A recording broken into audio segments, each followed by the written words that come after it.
नमस्कार। मेरा नाम डॉक्टर अवधेश खरे है। मैं एडवेंचर के इस एपिसोड में आपका स्वागत करता हूं। आज हम एक बेहतरीन शिक्षक बनने के रोड मैप के बारे में चर्चा करेंगे। याद रखें, आप सबसे अच्छा वही सिखाते हैं जिसे आपको खुद सबसे ज्यादा सीखने की जरूरत होती है।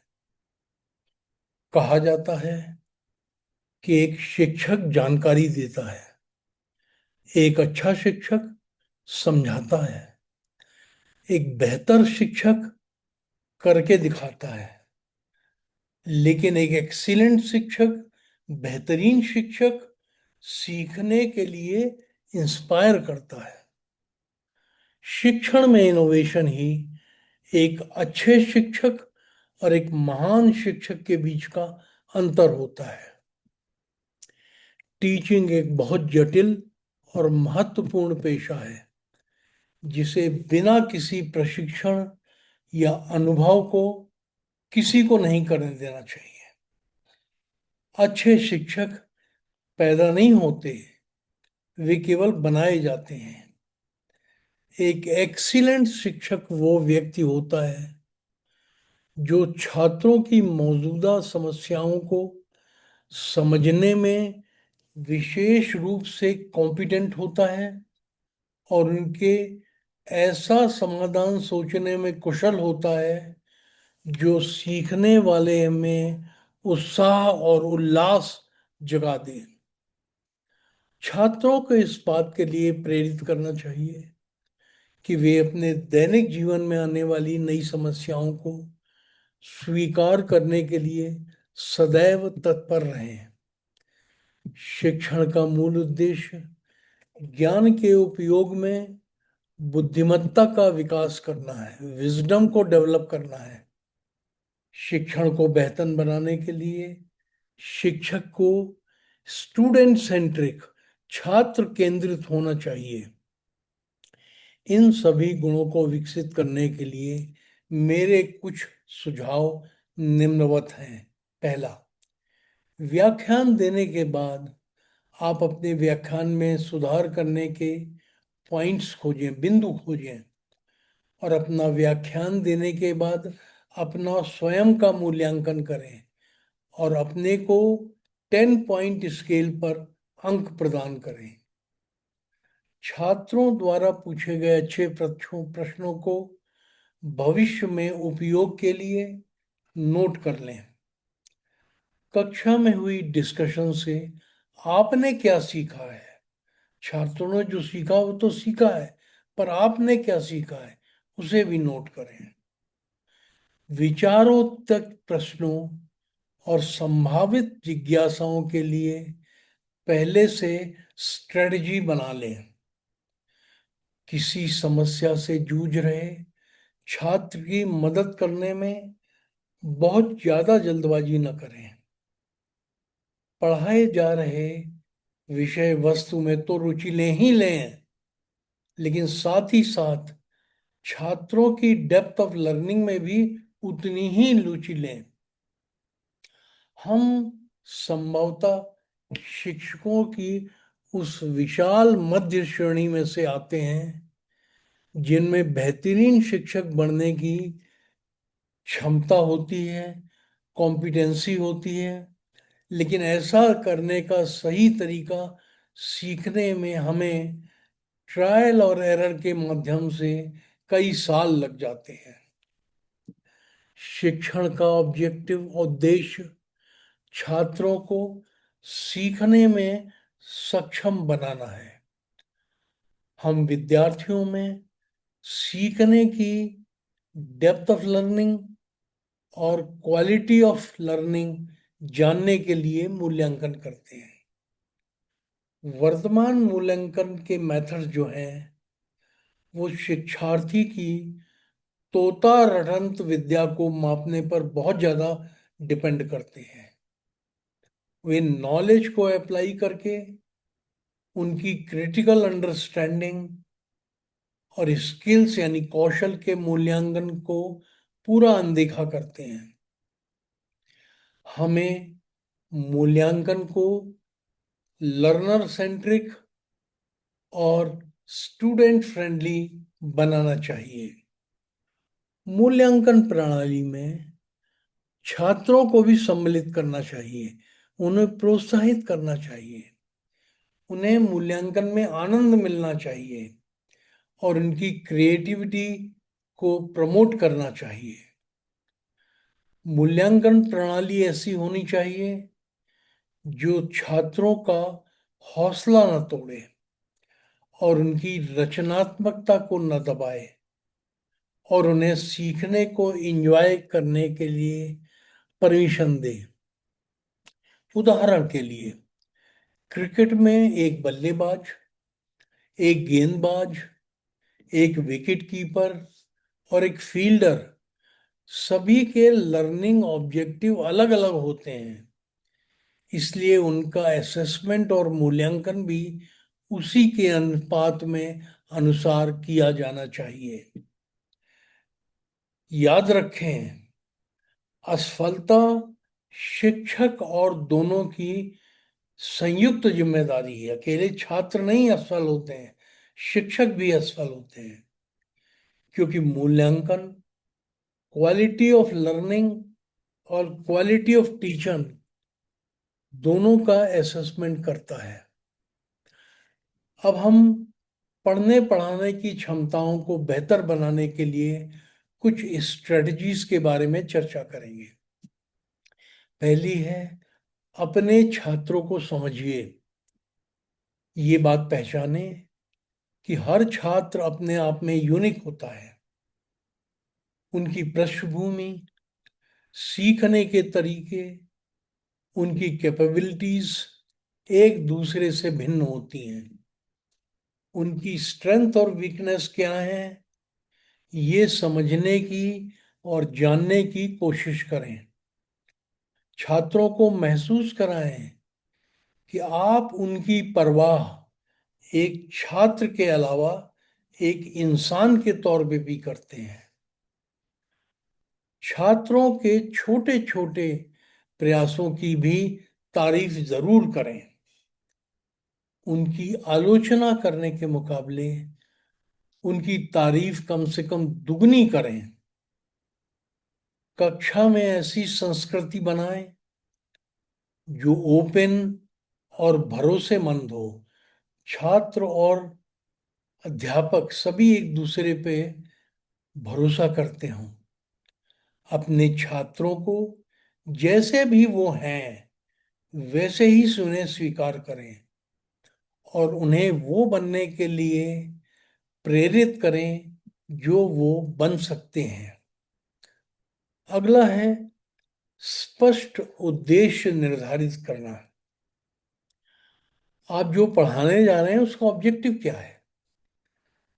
प्रत्येक पाठ और पूरे कोर्स के लिए स्पष्ट और प्राप्त करने योग्य यानी क्लियर और अटेनेबल कोर्स ऑब्जेक्टिव्स निर्धारित करें। इन लक्ष्यों को अपने छात्रों को उनको भी स्पष्ट रूप से बताएं ताकि वे जान सकें कि उनसे क्या सीखने की उम्मीद की जा रही है। अपने लेसन प्लान और लेक्चर्स को इस तरह से बनाएं कि सीखने के ऑब्जेक्टिव्स पूरे हो सकें। अगला है इंटरेस्टिंग पाठ योजना, दिलचस्प पाठ योजना। एक स्ट्रक्चर्ड लेसन प्लान बनाएं जो इंटरेस्टिंग और इंटरेक्टिव हो और अलग अलग सीखने की शैलियों के अनुरूप हो। शिक्षण के विभिन्न तरीकों जैसे lecture, discussion, group activity, multimedia को सम्मिलित करें। छात्रों की पॉसिबल क्वेरीज को एंटीसिपेट करें और पहले से ही जान लें कि वो क्या सवाल पूछ सकते हैं, कहाँ उनको दिक्कत आ सकती है। पाठ्यक्रम की योजना बनाने में कुछ छात्रों को भी शामिल करें, उनके विचार और राय लें। अगला है प्रभावी तैयारी और संचार। इफेक्टिव प्रिपरेशन, अपने लेक्चर की तैयारी करें। लेक्चर देते समय इससे आपका सेल्फ कॉन्फिडेंस बढ़ेगा। पूरे लेक्चर के दौरान बोलने की गति को सामान्य बनाए रखें। पाठ्यक्रम पूरा करने की जल्दबाजी बिल्कुल ना करें। ये सुनिश्चित करें कि छात्र विषय को सुन तो रहे हैं लेकिन सीख भी रहे हैं। कक्षा का माहौल लाइट बनाएं ताकि हर कोई तनाव मुक्त माहौल में सीखने का आनंद ले सके और आप सिखा सकें। कक्षा में खुले संचार, ओपन कम्युनिकेशन को प्रोत्साहित करें। छात्रों को सवाल पूछने और डिस्कशंस में भाग लेने के लिए सहज महसूस करवाएं। व्याख्यान के दौरान बीच बीच में रुककर छात्रों का फीडबैक भी लें, प्रतिक्रिया लें। लेक्चर के दौरान अपनी आवाज में उतार और चढ़ाव लाएं, मॉड्यूलेट करें उसको, और मेन पॉइंट्स को, मुख्य अवधारणाओं पर जोर दें या रिपीट करें। नॉन वर्बल कम्युनिकेशन का प्रभावी उपयोग जैसे शारीरिक मुद्रा, हाव भाव, चेहरे के भाव, आई कांटेक्ट और छात्रों के करीब रहना हमेशा फायदेमंद साबित होता है। अगला है लर्निंग एनवायरनमेंट बनाएं। कक्षा का वातावरण सम्मानजनक रखें, जहां छात्र खुद को एक्सप्रेस करने और आइडियाज को साझा करने में कंफर्टेबल महसूस करें। स्वस्थ शिक्षक और छात्र के संबंधों को प्रमोट करें। उन छात्रों की पहचान करें जिन्हें एक्स्ट्रा एकेडमिक सपोर्ट की ज़रूरत हो और उसके अनुसार उन्हें हेल्प करें, उनका शिक्षण करें। टीम वर्क और कम्युनिकेशन स्किल को बढ़ाने के लिए ग्रुप एक्टिविटीज की सहायता लें। छात्रों को पीयर टीचिंग और डिस्कशन के माध्यम से एक दूसरे से सीखने दें। छात्रों को उनकी स्ट्रेंथ और एरियाज ऑफ इम्प्रूवमेंट को समझने में मदद करने के लिए कंस्ट्रक्टिव फीडबैक दें। उनकी सफलताओं का जश्न मनाएं, सेलिब्रेट देयर अकम्प्लिशमेंट्स और उन्हें प्रगति के प्रयास करते रहने के लिए मोटिवेट करें। अगला है कंटिन्यूअस प्रोफेशनल डेवलपमेंट, आपका अपना प्रोफेशनल डेवलपमेंट। एक शिक्षक के रूप में कभी भी सीखना बंद ना करें। स्वशिक्षण, सेल्फ लर्निंग की आदत से पता चलता है कि आप एकेडमिक रूप से अभी भी जिंदा हैं। नवीनतम शिक्षक पद्धतियों और शैक्षणिक टेक्नोलॉजी से हरदम अपडेट रहें। अपने शिक्षण कौशल को बढ़ाने के लिए वर्कशॉप्स, सेमिनार्स, कॉन्फ्रेंसेस में पार्टिसिपेट करें। फीडबैक और छात्रों की ज़रूरतों के आधार पर अपने शिक्षण के तरीकों को एडजस्ट करने के लिए हमेशा तत्पर रहें। सीखी गई नॉलेज का विश्लेषण करने और उसका निष्कर्ष निकालने के लिए छात्रों को एनकरेज करें, मोटिवेट करें। याद रखें, the antidote to stagnation is innovation. जब भी आप पढ़ने पढ़ाने में कुछ थकान सी महसूस कर रहे हो तो इनोवेट करें। किसी स्ट्रॉन्ग आइडिया को उसके इर्द गिर्द कुछ एग्जीक्यूट किए बिना कभी नहीं छोड़ें। जितना अधिक आप अपनी लिमिट्स तक जाएंगे उतना ही आपकी लिमिट में विस्तार होगा। जो कठिन काम आपने कभी नहीं किए हैं उन्हें करने से आपकी वो प्रतिभाएं जागृत होंगी जिनके बारे में आपको खुद भी नहीं पता है कि आपके अंदर वो है। बहुत कम लोगों के पास जो रिवार्ड्स हैं उन्हें प्राप्त करने के लिए वो काम करें जो बहुत कम लोग करने को तैयार होते हैं। अगला है सहयोग और बातचीत को बढ़ावा देना। टीम वर्क और बातचीत के कौशल को बेहतर बनाने के लिए समूह कार्य और मिलकर की जाने वाली गतिविधियों को बढ़ावा दें। छात्रों को एक दूसरे से सीखने का मौका दें, जैसे कि साथी छात्रों को पढ़ाना और आपस में डिस्कशंस करना। छात्रों की ज़रूरतों के आधार पर अपनी शिक्षण विधियों में बदलाव करने के लिए तैयार रहें। अगला है रवैया बदलना और व्यक्तित्व विकास करना। ये रवैया क्या होता है? ये कहने की जरूरत नहीं है कि शिक्षकों का एटीट्यूड ही सबसे महत्वपूर्ण इम्पोर्टेंट पहलू है। ये जरूरी नहीं है कि अनुभवी शिक्षक, एक्सपीरियंस टीचर कक्षा में नए शिक्षकों से हरदम बेहतर प्रदर्शन करें।